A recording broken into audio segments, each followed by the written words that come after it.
Evet. Before I start my presentation, I would like to thank the TEG organizing committee for accepting my paper and allowing me to share it with you. This presentation attempts to re-identify female-figured architectural supports known as caryatids that represent the draped female statues used in the place of columns. In the 1st century BC, the Roman architect and engineer Vitruvius, in his Manifesto de Architectura, identified those female-figured columns as caryatids and narrated a myth about them to explain their meaning and function as load bearers. He described them as the enslaved and humiliated women of Carrier who bear the burden of embarrassment. His view is no longer accepted by modern scholars due to its historical inaccuracies, and it's understood that he wanted to define caryatids as symbols of submission and humiliation to bureaucratic Roman triumph. We do not know if he knew their true identity or not, but what we know from his writings is that he used gender binarism to describe other canonical orders and used the human body as a metaphorical and symbolic reference. He seems to have described the Ionic and Corinthian columns as iconic forms of female bodies because of their drapery imitating the vertical grooves of the pillars. He called Doric, Ionic, and Corinthian columns with the name of their geographical areas, as he called caryatids as the women of Carrier. His interpretations are still debated among scholars, but what was on his mind? Do those classical orders have a gender? The answer might be hidden behind caryatids. Do they really present actual women? Keeping this quest in mind, we set our specific questions. Is Kore figure an agama of a chthonic goddess, khthoni? Why Kore figure is used as a supportive column in an architectural building? If it were a mythical architectural concept, how did it transmit to ancient Greece and Anatolia? These questions directed me to use a multidisciplinary approach using tools from Aristotle's theory of causality, deconstructive analysis, semiotics, comparative and contextual analysis. While applying Aristotle's theory of causality, I put all the other approaches together. This possible burden of information that has to be cleared before reaching conclusions are counted as follows. Political causes made up by ancient authors, recognized interpretations of ancient written sources, recognized terminology, deep-rooted assumptions. These all gave rise to multiple identifications. Detecting far-reaching and precise symbolic meanings from mute architectural morphology is difficult and risky. However, when a selected number of female figure supports are deconstructed, compared, and examined together with the interpretations of their spatial and architectural context, it's understood that their architectural morphology is not mute.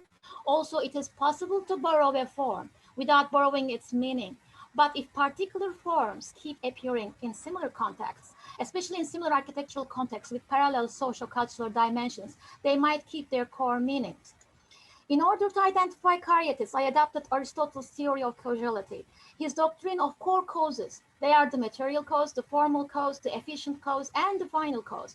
According to Aristotle, we do not have knowledge of a thing until we have grasped its why, that is to say, its cause. Here I produced this schema and applied it to identify caryatids. I considered the material cause as the physical identity in other words, the constituent material of the female figure columns, stone, vegetal, that can be tree wood, tree shaft, or reed bundle. The formal cause is modified to the imagery identity of caryatids, which refers to their structure, and it is divided into 3 identity elements. Visible identity.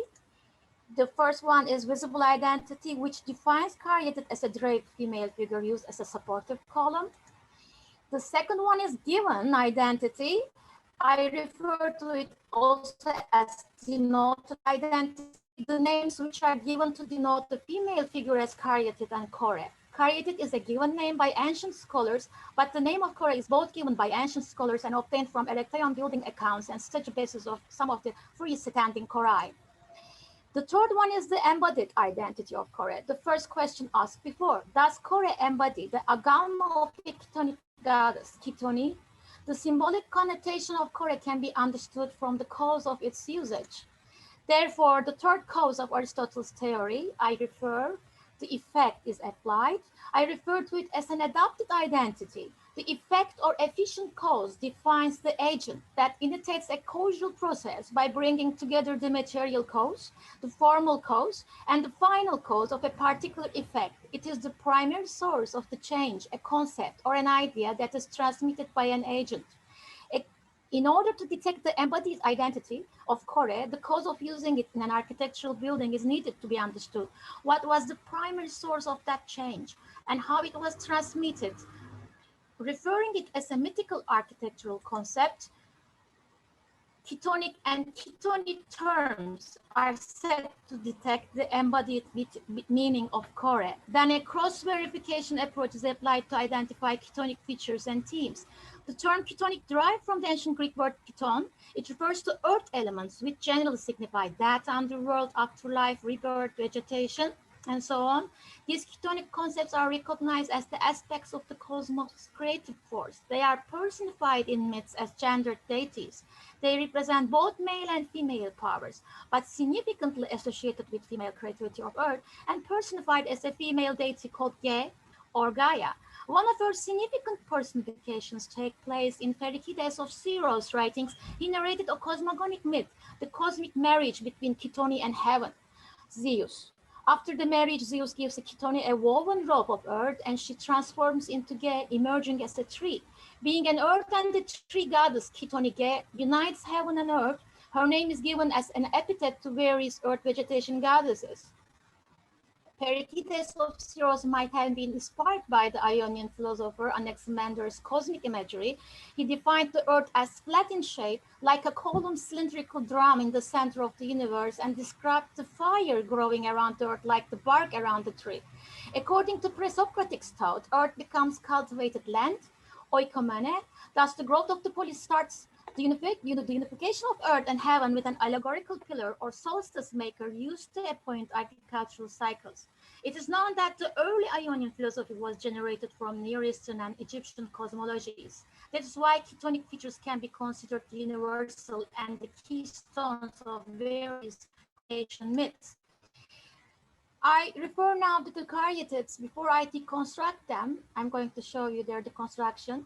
I want to talk about the buildings. Delphic Caryatids come from the pronouns of in antis megaron plant buildings dated to 6th century BC. They are called the treasure houses. The well-known Caryatids come from the top of the Athenian Acropolis, which are found on the marble parapet of the south portico of the Erechtheion temple called Kekropserion or Kekropium. They were built in, it was built in Ionian style where various cults were worshipped. From Anatolia, they come from the Heraion of Pericles, excavated in Limyra. It was built in an amphipore style plan, similar to the Nike temple on Athenian Acropolis, and its front view recalls Kekropserion kiosk. The visible identity, which I refer it as an imagery evidence, is deconstructed. It is the selected Caryatids and Hathoric columns are deconstructed to detect their chthonic features. Within the scope of the research, Caryatids were selected only from the ones that are used as architectural supports and appeared before the Hellenistic period, as they were not mass-produced like in the Roman period.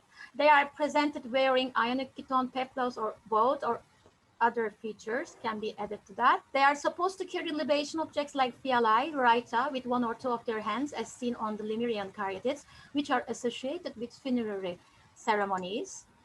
And here I deconstructed the Caryatid columns. This is a schema of them. It consists of three parts: capital, shaft, and base, as you say here. And its capital has two elements, abacus and crown. And then here you see the Canadian Caryatid capital, and it is also, you see the Kalatos crown. I'm using the laser here, the Kalatos crown, and then the abacus sits on the head of the Canadian Caryatid. And the Kalatos, which I refer to explain later, the Kalatos of the Canadian Caryatid depicts a procession of Apollo and Hermes, accompanied by Nymphae and Charites, and this refers to Apollo's arrival as the coming of the spring. That's also having a chthonic feature. And we have the Siphnian Caryatid capital, same as the Canadian one. We have the Kalatos crown and abacus on top of her hat. And the crown of the Signian caryatid represents chthonic themes also, such as the lower panel that shows abduction of a nympha by a satyr that's associated with a ritual dedicated to Dionysus, including sacrificing an animal or a spring festival like Anasteria, celebrated at Dionysus' rebirth. The metaphoric meaning of the abduction scene is related to the fertility concept, symbolizing water and earth reunion, like a marriage that would point out Dionysus' chthonic aspect. The crown's upper panel has a scene of animal figures that shows a deer attacked by two lions, and it might be related to divine epic victories or of the heroes' graves. And here we have the capital of the Athenian caryatid in comparison to Cnidian and Signian caryatids, look much closer to geometrized forms of Doric and Ionic capitals. Caryatid crowns take the entire form of a kolatos, they called woven basket. In this study, the term kolatos is used to describe both the actual forms of cups used to carry libations and the crown elements of caryatid capitals. Their form differs from each other by having a shallow or a deep body flaring upwards, forming convex or concave profiles similar to actual ones, as you see here. The kolatos crowns of the Cnidian and Athenian caryatids have mouths which are ornamented with either leaf and Ionic chameleon patterns. And it is suggested that they correspond to the Doric and Ionic columns' echinus elements. Mark Jones draws attention to their resemblance with the form of the wrapped and locked pili that were used for libations in burial ceremonies and rituals dedicated to gods and ancestral cults. Besides the wrapped and locked pili, reflect the vegetal origins of Doric and Ionic capitals, and eventually the echinus mouth of the kolatos crown seen on the heads of the Cnidian and Athenian caryatids.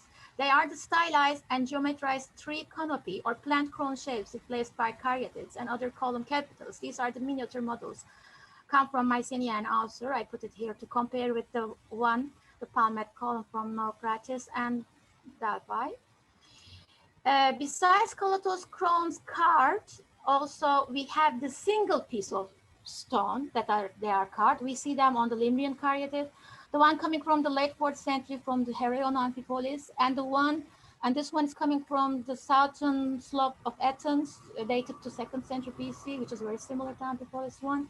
And then we have the Roman one coming from the Tripeion of Demeter and Herodos Atticus, dated to 2nd century AD.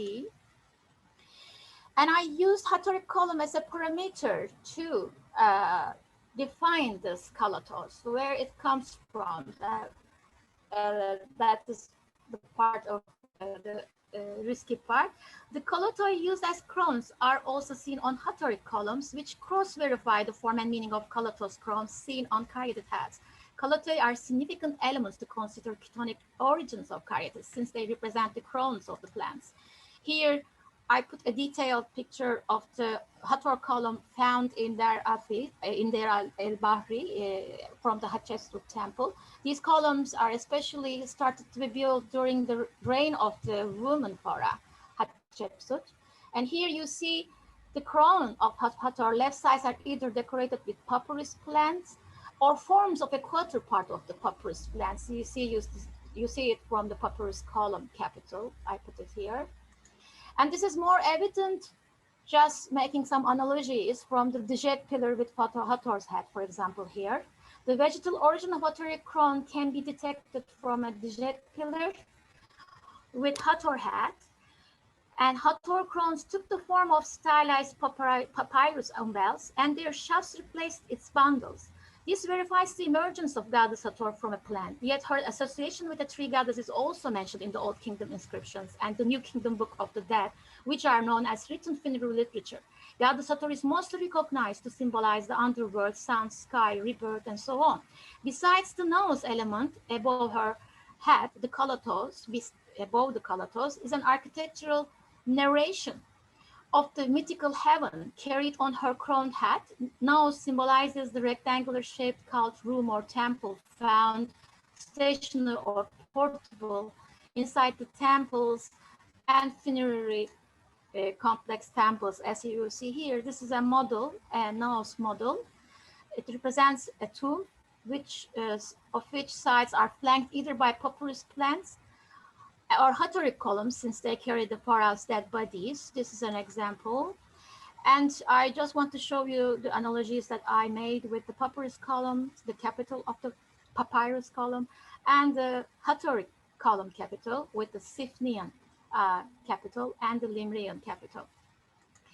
And from all these deconstructions, I created a chart, a possible evolution chart of caryatid and column capitals, their potential vegetal essence in order to show. As you see in the chart, it starts from a plant crown and then gets a form and then becomes a crown or a capital element and then takes its place on core head or a column top. The interference obtained from the constructed capitals relates to a mythical architectural concept which can be defined as a plant's metamorphosis into a female figured supportive column. This interference puts forward the next question: how was this mythical architectural concept transmitted and by which agent? To answer this question, I refer to Cypriot Hathoric capitals as paradigms, because these Egyptianized Hathor-headed supports discovered in Cyprus appeared roughly the same time as the Delphian caryatids, dated to the end of the second quarter of the 6th century BC. The rosette earrings, these are not clear here, the rosette earrings and archaic smiles of Delphic caryatids are also seen on early Cypriot Hathoric hats. Similar rosette motifs associated with funerary contexts are also observed on the Cypriot Hathoric capitals' nose-shaped crowns and on the arched raves of the Siphnian treasury building, Kekrops and Pericles Herions. The Cypriot Hathoric capitals are formed in the Egyptianized Cypriot Ionian style, particularly under the Phoenicians' artistic cultural influence. And the canonic image of Hathor has been replaced by the local Cypriot and Phoenician goddess known as Aphrodite or Astarte. Here we have a reconstructed one coming from Unipalis in Cyprus. Because the column shafts were mainly absent, unlike the Egyptian ones, but some depictions found on a Hathoric capital from Kition and funerary stels from Salamis and Memphis and funerary votive mirrors might refer to their architectural usages and positions, as you see here. And besides this imagery evidence, I made a chart of a contextual evidence with socio-cultural dimensions. The contextual evidence shows that caryatids are found in votivary and funerary contexts, similar to those of the Egyptian Hathoric columns. The frieze sculpture and architrave remains of the buildings depict heroic, epic, and funerary themes, which point out their chthonic aspects that might indicate that the Cnidian and Siphnian treasury buildings were not just treasury storages, but also had chthonic cult roles. At Athens, the Erechteon temple is situated on the processional route facing the Parthenon and close to the shrine of the heroine Pandrosos, where Athena's sacred olive tree was supposedly located. Besides, Kekrops' Herion kiosk is interpreted as a cultic space used by the priestesses and priests, particularly during Panathenaea festivals rituals. The building accounts of Erechteon mentions the attendants who washed and cleaned the ancient image to Archaeona Galma, but do not talk its exact location. The Panathenaea festival held in August was dedicated to Athena and the Athenians' political unity and ancestral cults. The festival included songs, dances, processions, contests, chariot racing, and competitions in which olive branch wreaths were given as prizes. The festival's highlight was a new robe presented to Athena as an allegorical celebration of fertility connected with the agricultural cycles. The presentation of the new robe and its mythical narration of celebration by the deities, the creation of Pandora or Anisidora, can be also seen on the friezes of Parthenon, and Hellenistic statue base of Athena Parthenos comes from Pergamon. Athena girdles and dresses Pandora in a silver robe and puts a crown of gold upon her head with 12 dakika onu keseyim, pardon. Flowers of new herbs. She is identified as the earth goddess who sends up gifts in the core form. And finally, I come to the final cause of Aristotle's theory. All lines of imagery and contextual evidence put together with social-cultural dimensions, come to an apparent conclusion. It suggests that caryatids might carry the divine image of an earth vegetation goddess, khthonic, and their design grew out of an adopted chthonic cult from ancient Egypt and transmitted to the West through an architectural language by the Ionians via Cyprus. In this respect, the chthonic term can be presumed an identifiable vocabulary of their architectural language. The religious koine points out a tree cult associated with the fertility of the earth. The tree, emerging from the earth, transforms into a beautiful young woman wrapped by a woven robe of earth, a draped female figure called Kore, who carries a calatos crown on her head and shaped out of a stylized tree plant canopy form. She becomes a bearer of the cosmos, responsible for the regeneration of earth, and a divine guardian to protect royal families, ancestral cults, and prosperity of the cities. Thank you very much.